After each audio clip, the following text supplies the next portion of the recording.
Fakta sudah bersama dengan salah satu calon pimpinan Komisi Pemberantasan Korupsi, ada Pak Robby Arya Brata, sebagai asisten deputi di bidang ekonomi makro juga ya, penanaman modal dan juga badan usaha ya, begitu ya. Ini sehari-hari di sekretariat kabinet, tapi kemudian kita lihat betul tuh waktu kemudian dites oleh Pansel ya, saya langsung klarifikasi fakta-faktanya ya, kepada Pak Robby langsung nih. Pak Robby tuh pada saat dia berhadapan dengan Pansel begitu ya, kemudian kaget dengan jawaban-jawaban Pak Robby. Misalnya salah satunya bagaimana caranya tidak mau menyidik kepolisian dan Kejaksaan Agung. Ya.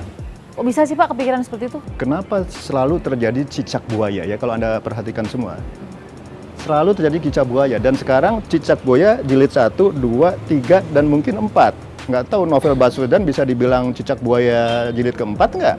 Ya. Ada indikasi-indikasi ke sana nggak ya? Katanya menurut hasil penemuan dugaan katanya ada kedugaan Polri atau Samba ya. Tapi kan kita belum tahu betul kan.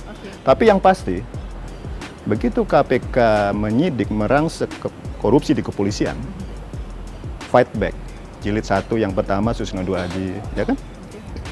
Terus yang kedua korupsi SIM Joko Susilo, digeruduk KPK-nya. Jilid kedua. Ketiga yang terakhir itu ya, yang tersangka Pak Budi Gunawan gitu kan? Ya. Peradilan pertama ya. Berhasil menang. Iya, karena dari pihak Mabes Polri ini kok KPK seperti berpolitik, ya kan? Kenapa nggak dari dulu ditersangkakan Pak Budi Gunawan ini, begitu mau jadi Polri ditersangkakan, kan aneh gitu kan?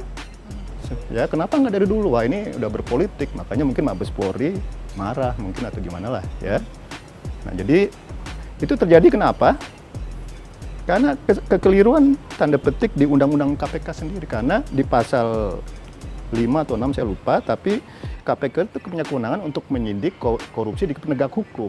Itu problemnya. Kenapa jadi problem, Pak? Yaitu fight back, begitu memeriksa fight back. Nah, bukan makanya saling membersihkan jadinya. Nah, jadi makanya saya usulkan nanti lagi ke depan tidak mempunyai kewenangan untuk menyidik, tapi kewenangan untuk menyidik itu dipindahkan ke Kompolnas. Nah, ini yang terjadi di Australia ya. Ini komisioner waktu saya riset postdoktoral di sana, saya ngobrol sama komisioner KPK-nya New South Wales, ICAC namanya ya. Pak Robby penyidiknya dari mana? Dari polisi. Terus berhenti nggak? Enggak. Nah dia ketawa. Itu nggak mungkin Pak Robby, nggak masuk akal. Gimana dia mau nggak konflik kepentingan atau independen? Gimana nanti kalau dia menyidik di kepolisian, menyidik atasannya sendiri? Nggak mungkin dia bisa independen. Nah emang kalau di ICAC sini gimana, saya tanya? Iya kami dari polisi, tapi polisinya berhenti. Jadi kita butuh hubungannya harmonis dengan Polri. Caranya gimana? Udah jangan nyidik korupsi di polisian dah, nggak usah. Serahkan ke Kompolnas. Tapi itu kan langsung membelalakan banyak mata Pak Robby. Yang demi kebaikan nggak apa-apa lah. KPK mau nggak dibantu sama polisi? Yang Bapak katakan, udah deh direvisi aja Undang-Undang KPK, tidak boleh lagi ada operasi tangkap tangan. Bukan tidak boleh lagi operasi tangkap tangan, ya. Nggak boleh menyidik korupsi di kepolisian. Tapi kalau OTT di luar kepolisian boleh, silahkan. Jadi itu klarifikasi. Jadi yang beredar nih banyak juga Pak yang quote. Bukan, saya bukan anti OTT. Oke. Ya, gini, kalau saya ke dalam, saya kurangi OTT. Mungkin dalam sejarah saya akan bilang saya yang paling sedikit melakukan OTT. Kurangi itu maksudnya gimana Pak Robby? Kita evaluasi, ya, hentikan dulu OTT, kita introspeksi dulu, ya, kita merenung dulu apa yang keliru dengan OTT kita.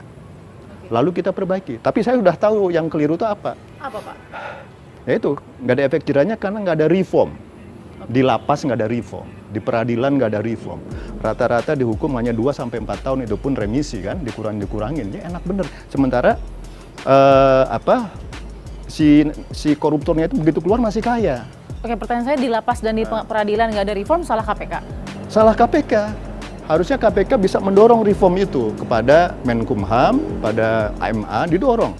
Makanya saya usulkan bahwa KPK punya undang-undang pencegahan yang kuat. Saya klarifikasi juga, ya. Benar nggak Bapak mau menghilangkan penyadapan dan lain-lain? Oh enggak, penyadapan enggak. Tidak benar, tapi saya hanya ingin mengevaluasi penindakan. Hentikan dulu penindakan. Penindakan itu kan, penyadapan kan termasuk dari penindakan. Karena OTT itu kan awalnya selalu penyadapan dulu. Yes. Nah, penyadapan juga harus dipikirkan juga. Terus SP3 juga ya. SP3 ini problem loh. Ini. Contoh kasus, Pak. Nah, misalnya kasus yang sekarang sedang dibicarakan, kasus RJ Lino. Ya. Hampir 4 tahun atau sudah 4 tahun terkatung-katung statusnya tersangka terus. Ini apa? Pelanggaran HAM berat ini. Kalau kita menggunakan standar internasional. Oke. Tapi dia kan punya hak pra peradilan, Pak. Nah, jadi solusinya, yang saya dengar kan nggak hanya RJ Lino doang, kan ada beberapa kasus yang Ya. terkatung-katung. Ya. Satu, revisi Undang-Undang KPK, sehingga KPK bisa menghentikan kasus, bisa mengeluarkan SP3, Ya. bentuk Dewan Pengawas. Jadi bisa mengeluarkan SP3, tapi diawasi oleh Dewan Pengawas. Bener nggak nih penyidik ngasih atau pimpinan KPK menghentikan perkara, bener nggak? Yang kedua, kalau saya masuk, kalau memang Lino tidak bersalah, berani nggak penyidik KPK atau pimpinan KPK bajukan ke peradilan, tuntut bebas. Kalau orang itu tidak bersalah, dibebaskan. Jadi perhakiman itu tidak selalu orang yang diajukan peradilan itu orang yang bersalah. Kalau memang bersalah, dibebaskan. Ya.